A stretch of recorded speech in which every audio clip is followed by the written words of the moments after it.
In this lecture, we're going to be talking about the stack-based buffer overflow. This will be the first in a series of lectures that we give about modern vulnerability exploitation. So we'll begin with some history. The idea of a buffer overflow as a potential security vulnerability is understood as far back as 1972, potentially earlier. And we see it mentioned in this planning study that was called the Computer Security Technology Planning Study, which you can Google for actually and read if you're interested.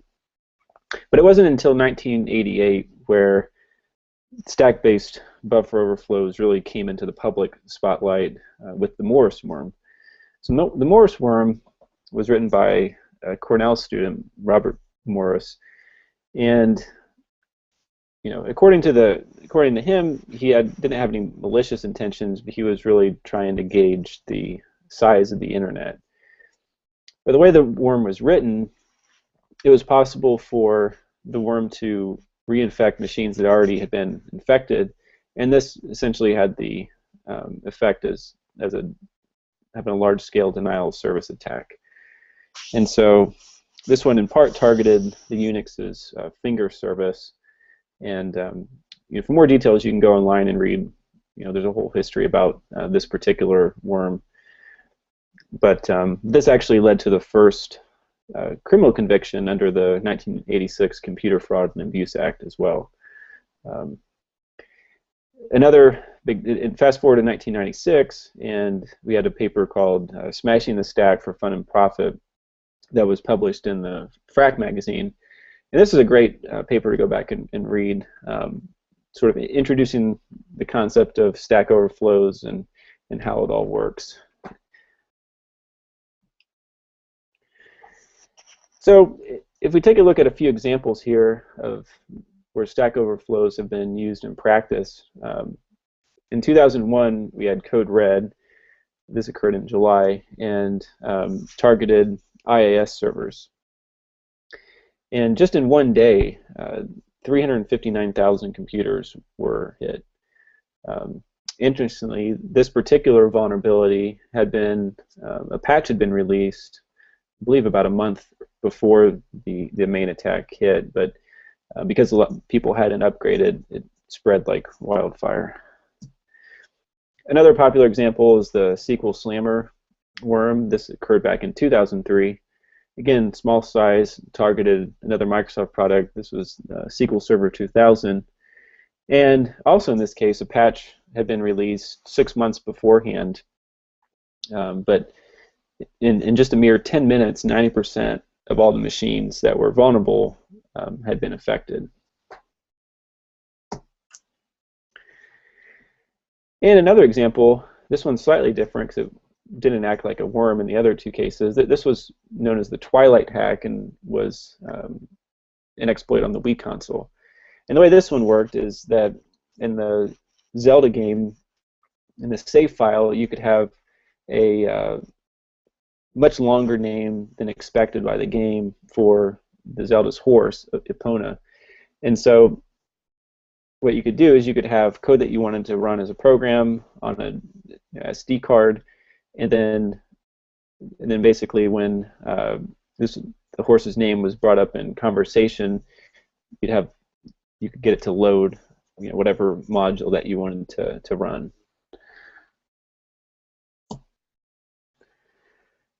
So as far as a percentage of total vulnerabilities, you can see here on this chart, this just goes up to 2009, so it needs to be updated. But you can see the wide growth in terms of the percentage of total vulnerabilities where stack-based buffer overflows have been used. And this data was gathered from the National Vulnerability Database.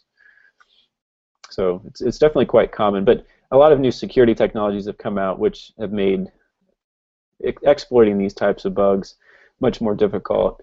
There's also a lot better software now, static analysis type products out there that help identify known functions that are vulnerable or unsafe to use, and a lot of people are better educated now in terms of the how to avoid stack overflows in their products. But nonetheless, you still find them, and it's a very common vulnerability. So the next few slides, we're going to go through some terminologies so we're all speaking the same language. First is to delineate between a stack overflow and a stack buffer overflow. The stack overflow actually is just when the size of the stack is insufficient, and this actually isn't an exploit but an out-of-memory exception. When we say stack overflow, especially in this lecture, and when most people talk about stack overflows, they're really talking about stack buffer overflows. You may also hear this referred to as a stack overrun or stack smashing, but it's all pointing back to a stack-based buffer overflow. As far as the term buffer, here we're just talking about a contiguous section of limited memory. So in C buffers commonly exist as just arrays, and strings in C are just null-terminated char arrays. And so the code here is just an example of a string, a hello string. You can see it's just declared as a C string, a char. When we talk about bounds checking, in C and C++, there actually aren't any bounds checking. And so this is what makes it possible to index values outside of an array. And this can lead to memory corruption and exploitation. So this is an example here.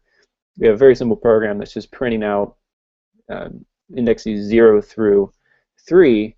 But note that the array itself, the N array, is defined to just have 3 elements. And so on the very last, when we print out index 3, on the right, when the program has been run, you see that we print out 1, 2, 3, and then there's an address. Well, that address this is printing an item on the stack beyond the array.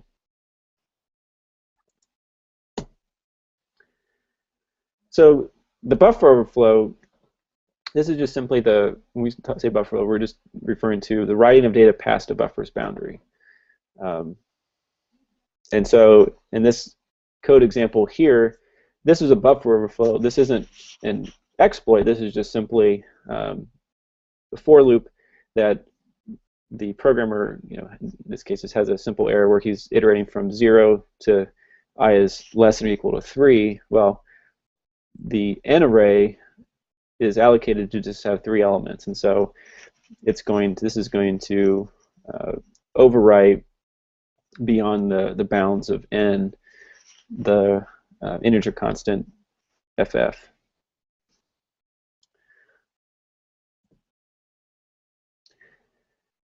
So when we specifically are talking about stack overflows, this is a subset of possible buffer overflows, right? Because you can have variables allocated in a heap and have heap overflows, which we'll have a whole separate lecture to talk about heap overflows specifically. But on a stack overflow, this is a buffer overflow of a variable that's on the stack. And so if we look at this notional diagram here, one thing that's important to understand is the direction that the stack grows versus the direction in which overflows happen. So the stack grows from high addresses to low addresses. In this diagram, we have the stack growth pointing up, but you'll note that we have the high address at the bottom. And so at the high address, you have the return address, save base pointer, you have local variables, and then there's some variable that you're overflowing. When you overflow, the overflow is happening in this diagram down, so you're overflowing down towards the return address. In the actual address, though, this is going from low to high.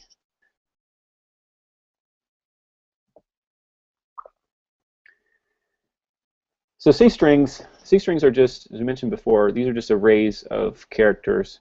The arrays are terminated with the null byte at the end, and so a major source of overflows occur when dealing with C strings. And so this code here just gives an example of a simple buffer overflow. Again, this isn't going to trigger exploitation in this case, but here we have 2 C strings, the source and the destination. The source we have 7 bytes allocated, whereas des we just have 3, and the stir copy operation here, you're copying a larger buffer into a smaller buffer, and so this is going to trigger a buffer overflow. So let's walk through an example now in a little bit more detail. So in this example code here, we have a C string defined, a 16-byte C string, and we're calling the gets function, which the gets function just simply takes input until the user new line character is entered, and then this is going to print it out.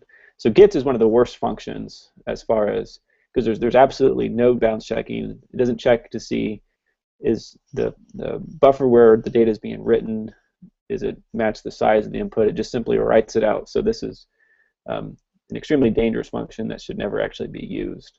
But in a lot of older programs, this was actually quite common. All right, so here we have, in this first case, this is just a 16-byte input. So we've run the program, we've typed in ABCD, etc. up to O, so 16 characters. The top part of this diagram in Ollie just shows our call, where we're taking calling the gets function, and then in the bottom we take a look at the stack, and here we can see where the data has been stored.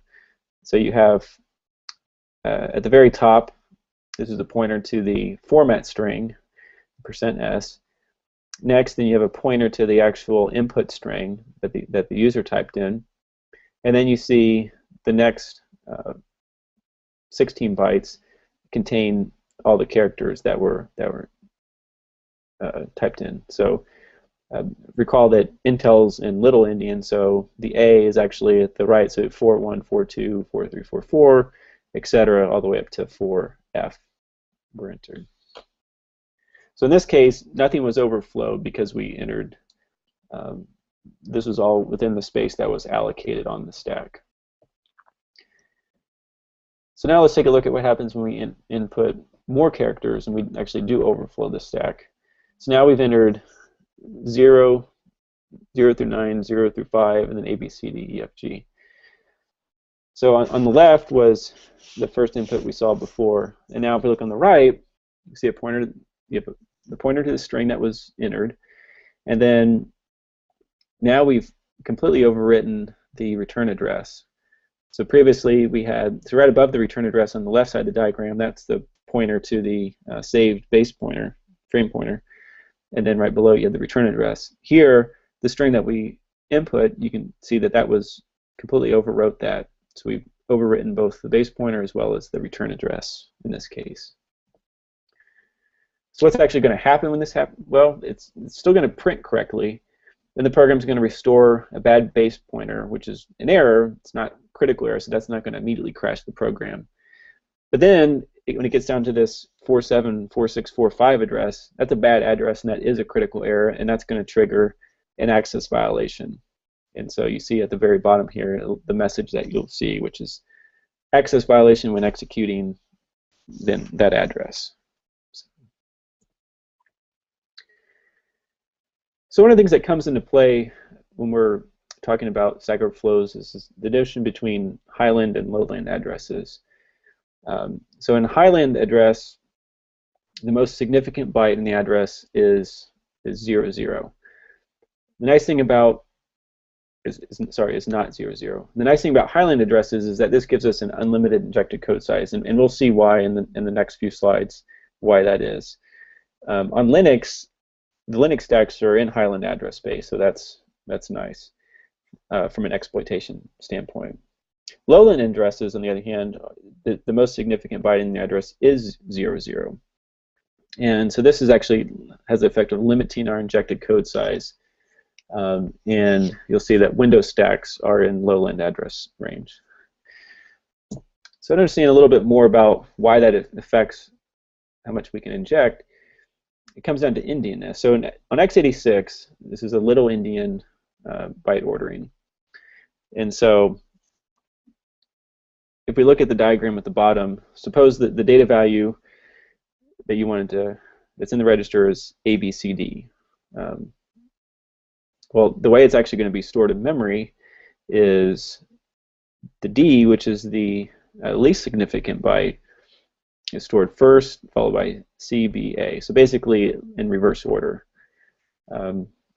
And so because of this, Lowland addresses can really only be injected into your shellcode when they're the actual last item.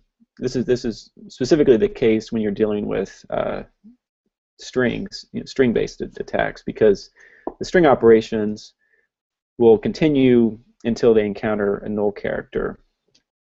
And so this will become clear here in a little bit. So in a Stack Overflow, sometimes you may only actually need a partial overwrite. And there's going to be cases where only a partial overwrite, that's the only opportunity that you do have.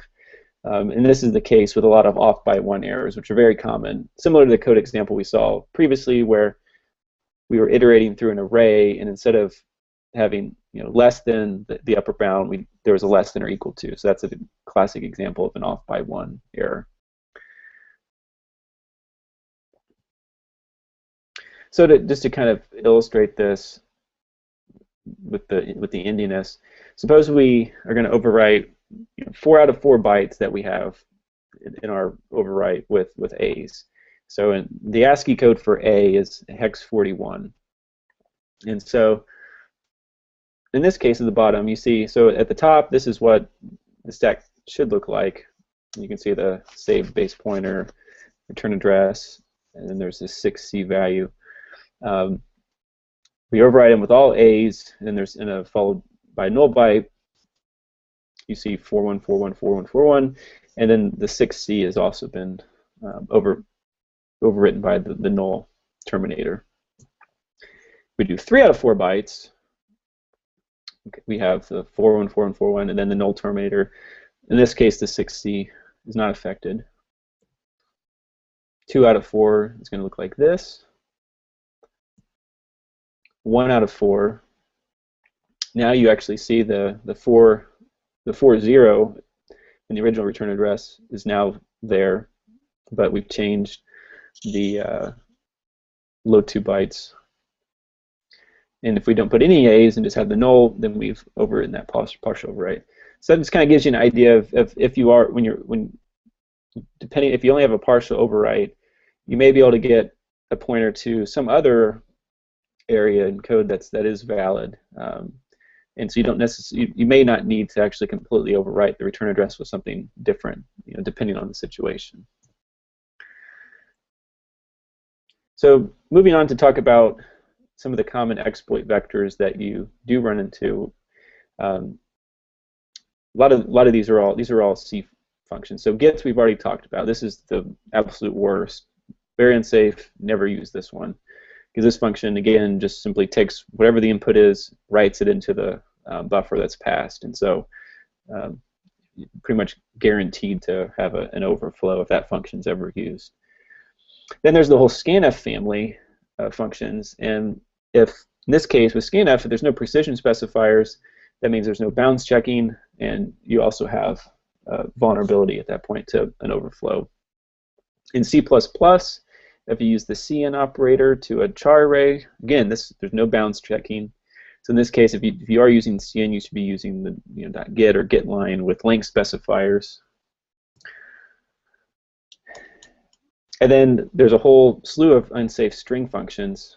So this isn't a complete taxonomy of all unsafe functions, but to give all the string functions that don't have length specifiers are bad.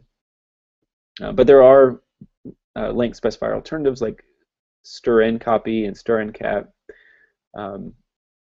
But even these functions are risky because they're very notorious for off by one errors. Just like in loop, where there's a less than or equal to.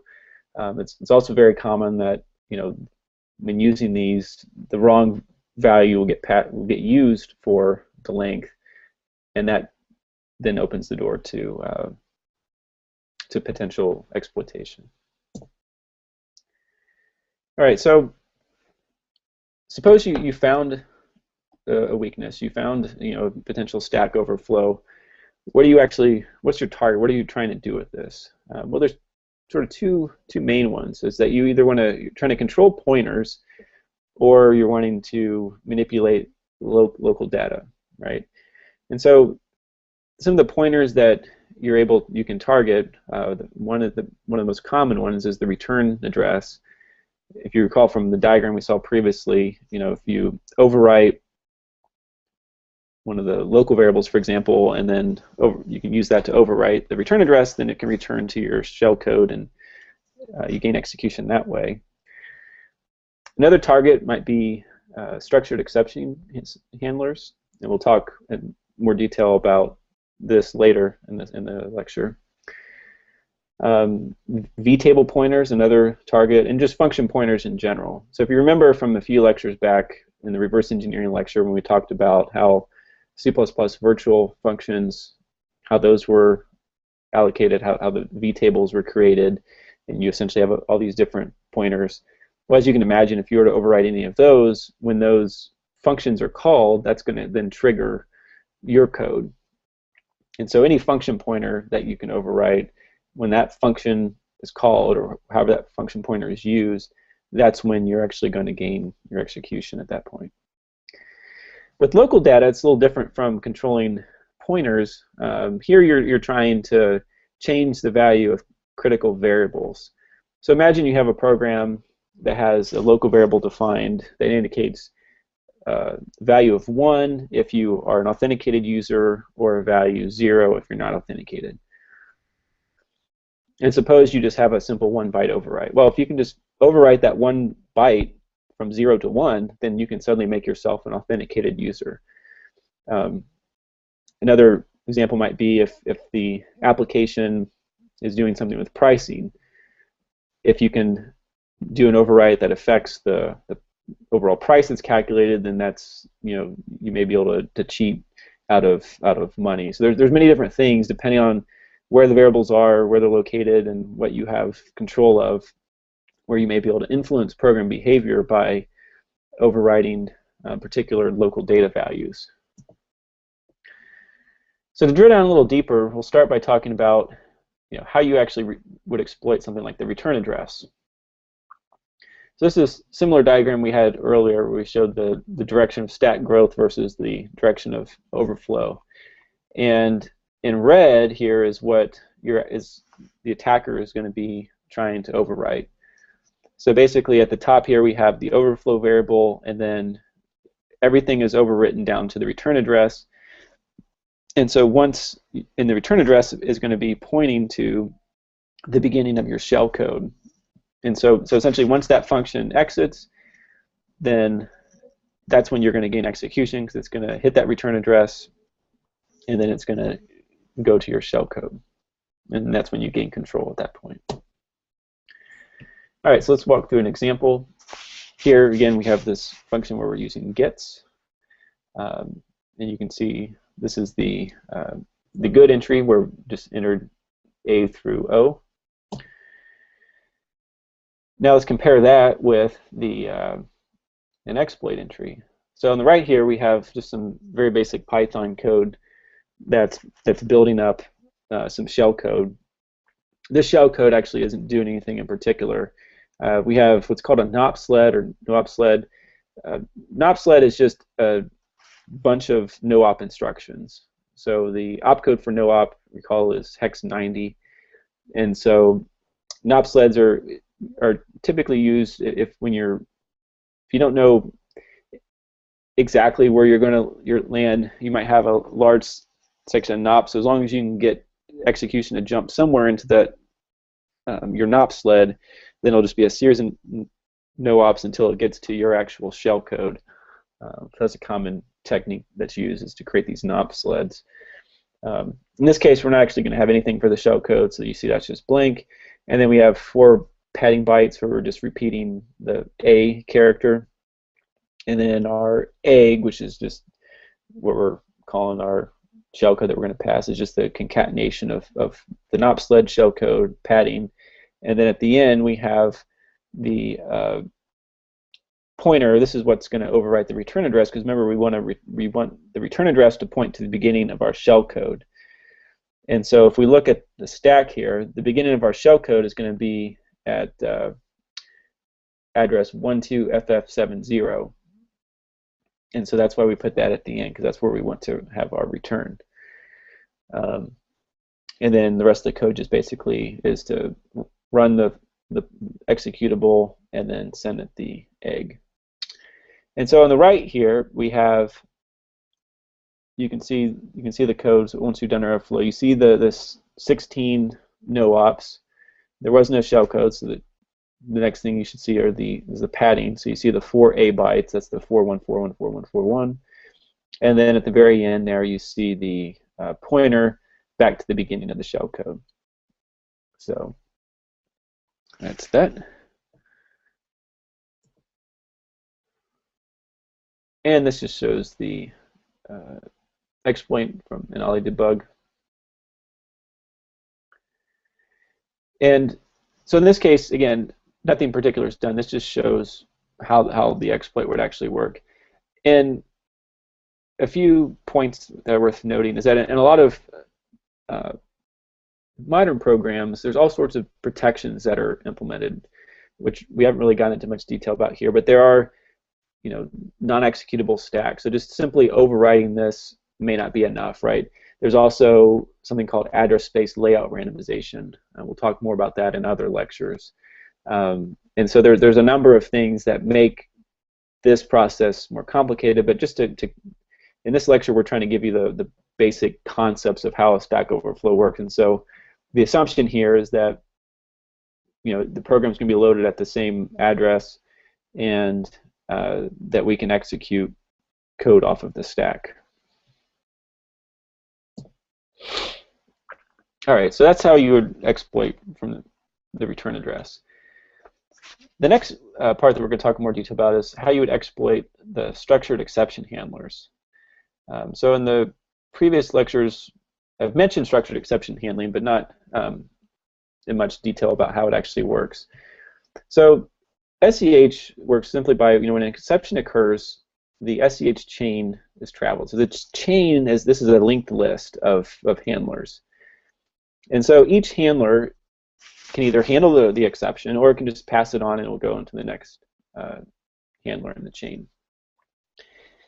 If it turns out that there is no handler, it's called, then the default unhandled exception filter is going to deal with it, and you'll get a box like this pop up under Windows where it says it's encountered some problem, it needs to close, and this gives you the option of being able to debug the program.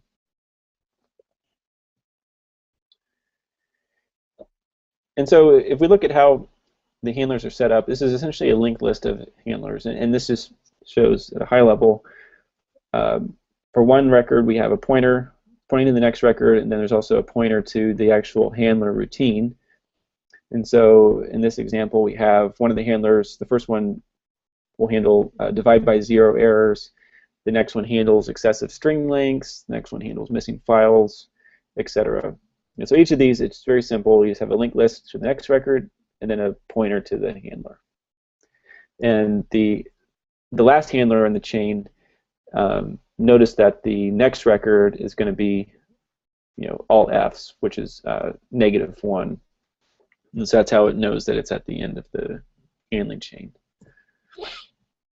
So in C, you can set up these using just try except blocks.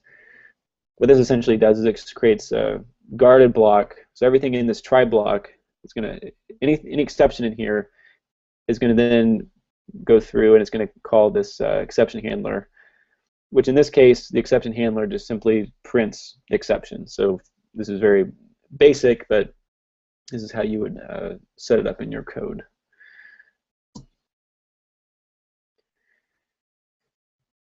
So when the compiler generates the code, it's actually, it, quote, registers each handler. So an exception registration record, there's two parts, right? There's the pointer to the next structured exception handler, and there's a pointer to the handler, which is essentially a function pointer. And so if you look at the two diagrams here at the bottom of the screen, you can see it's you have a pointer to the next SEH and then a pointer to the handler.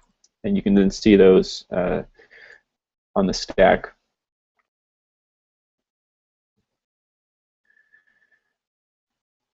And again, there's the default structure and exception handler. This is going to be towards the bottom of the stack. And then you'll also see here the its FFF value, which is the indicating that's the end of the SCH chain. And then you see the SC handler address, the 7C839AD8.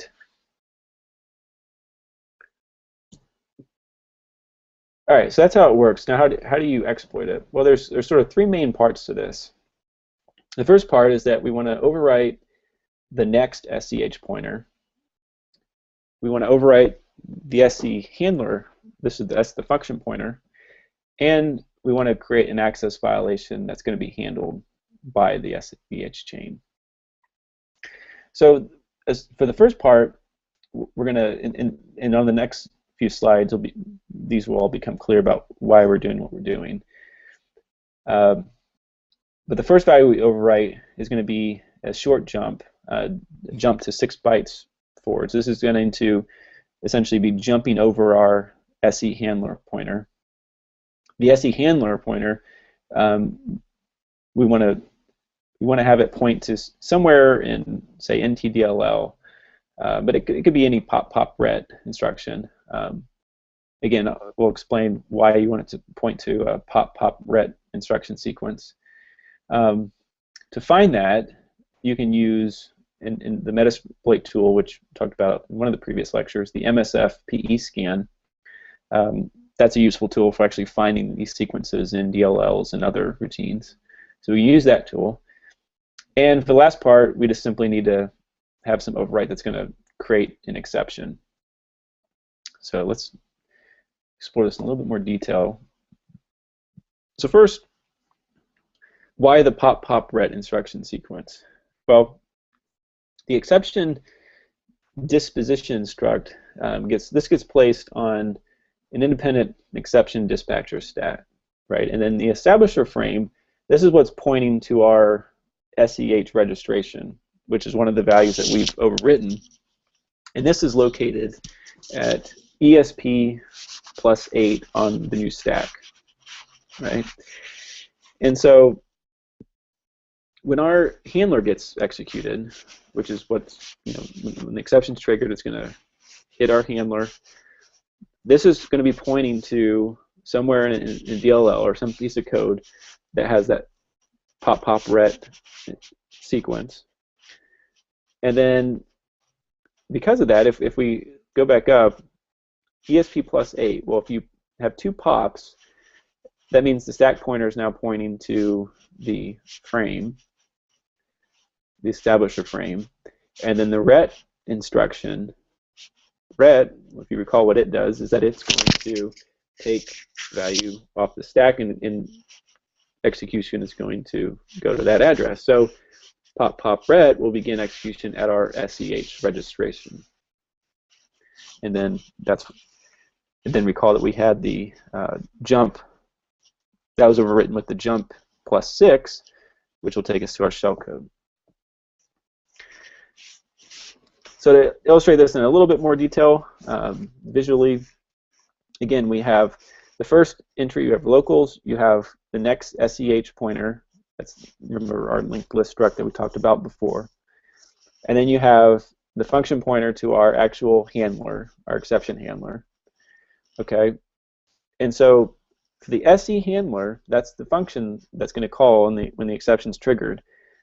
That's where we're going to have pointing to someplace in code that has a pop-pop-ret address, right?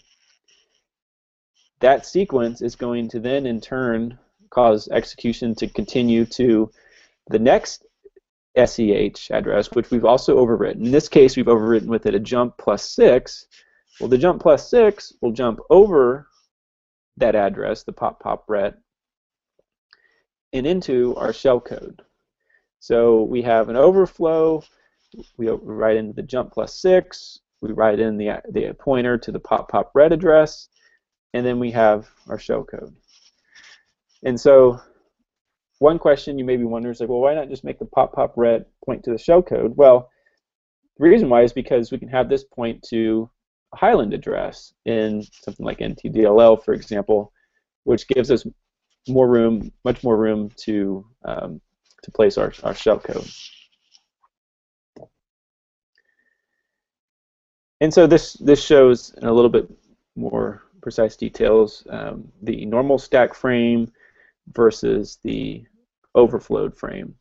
So again, we see sort of on the right-hand side, the first step is the address to the pop-pop-ret function, comes back, returns to stage 1, which is the short jump to stage 2, and then executes the payload. So if you want to explore SEH exploitation in more detail, there are a lot of papers and tutorials on the internet that describe this in a little bit more detail, but that's the basic concept.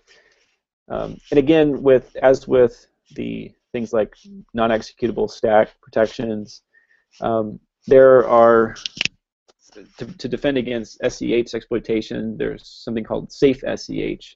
Safe SEH, there's a checks to make sure that the address of the handler is within a particular table, that the table gets compiled into the program at runtime. So that basically, what that's doing is it's making sure that the handler is pointing to some place in your program that's been registered at compile time.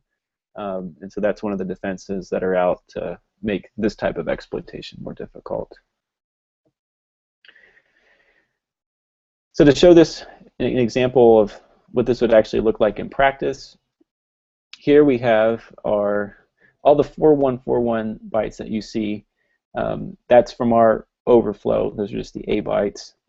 Then we get down to the pointer to the next SEH record, and then there you can see we have 2 no-ops followed by the 06EB. That's the short jump plus 6 bytes forward. And then we have a pointer to the SE handler. That's where this is pointing to somewhere in NTDLL with the pop-pop-ret. Now this particular address, it's worth noting, is actually in a safe SEH module. So this particular exploit wouldn't actually work in practice, but it just is for illustrative purposes here. And then beyond that, we have, you can see all of the shell code that would get executed after. So basically, it's going to first go to the 7C87F422 address, which is pop-pop-ret. Then it's going to go to it's going to return to 12FF70 on the stack, which we have the 2 no-ops and then a short jump, and then that's going to take us into the shell code, and then you've gained execution at that point. And then, of course, to trigger this, you need to actually trigger some sort of exception or access violation that's going to make your handler be called in the first place. And that's it. So that wraps up this module. Again, like I mentioned before, there's some great references out there if you're interested in stack-based overflows and would like to dive into more details. There's a lot of great references. The 1996 paper about smashing the stack for fun and profit, great reference to look up. And there's plenty of papers that talk about stack overflows and modern times when you're dealing with a number of these newer defenses that are out that make stack-based buffer overflows more difficult. So, as always, if you have any questions or follow-up, send us an email, and that concludes this lecture. Thank you.